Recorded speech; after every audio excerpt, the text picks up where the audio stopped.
Hello, today we're gonna be replacing inner tie rods in Chevy Silverado.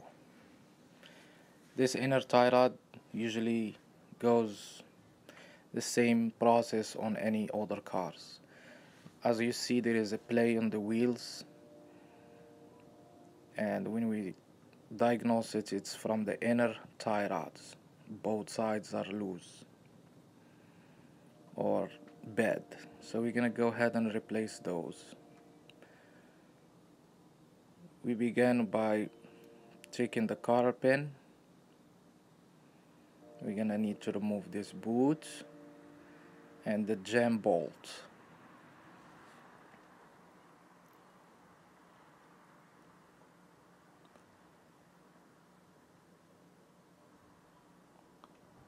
So let's start with taking the cotter pin out.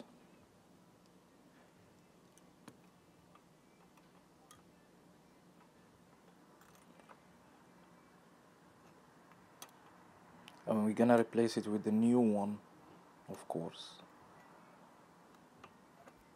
Oops.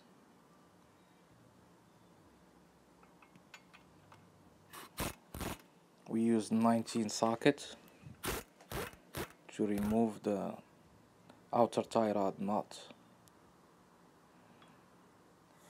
We're gonna loosen the jam bolt with the 7/8 wrench.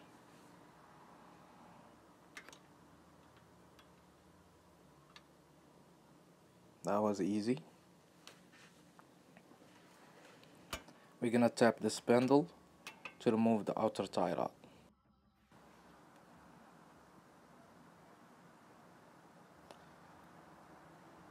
Okay.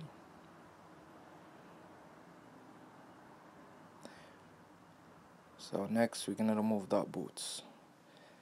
This is very important right now. We have to count how many turns for the outer tie rod to come out. So we count them.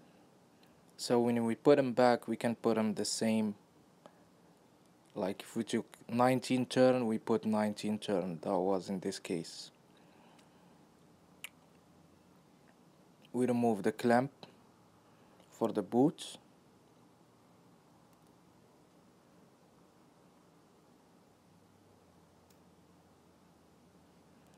And there is another C-clamp in the back holding the boot with the rocking pinion. We go ahead and remove that too. We can replace it with another one or a zip tie at the end. Now we go ahead and pull that boot so we can have the inner tie rod showing up so we can take it off.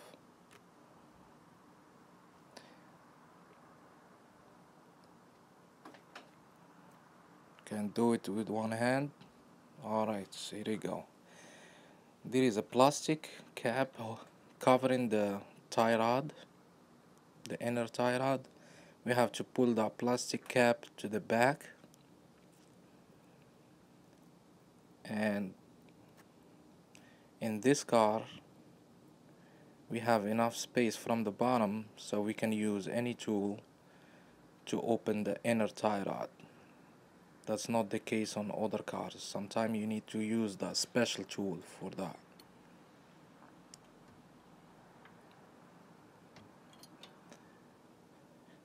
I'm gonna give you an image in the end of the video showing that special tool. Most cars need that special tool to remove it.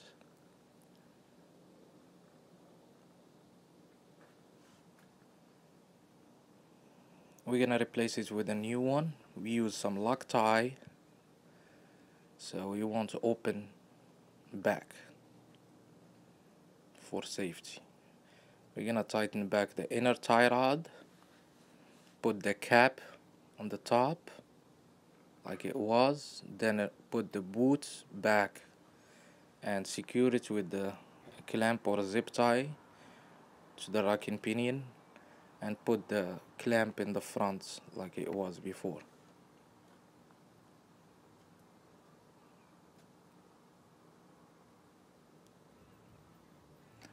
After placing the jam nut, we use the new one that comes with the inner tie rod.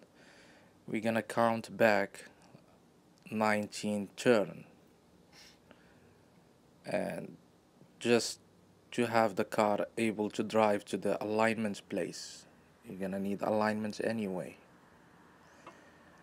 Okay, we place the outer tie rod in the spindle.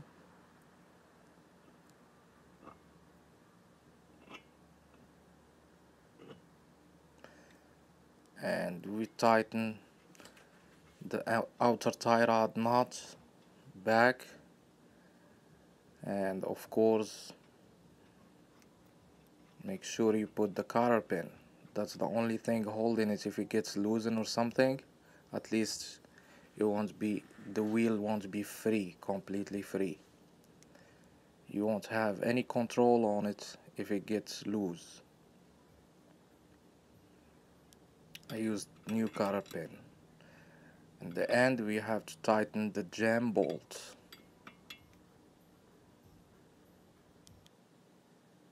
Or jam nuts. This is the tool I was talking about.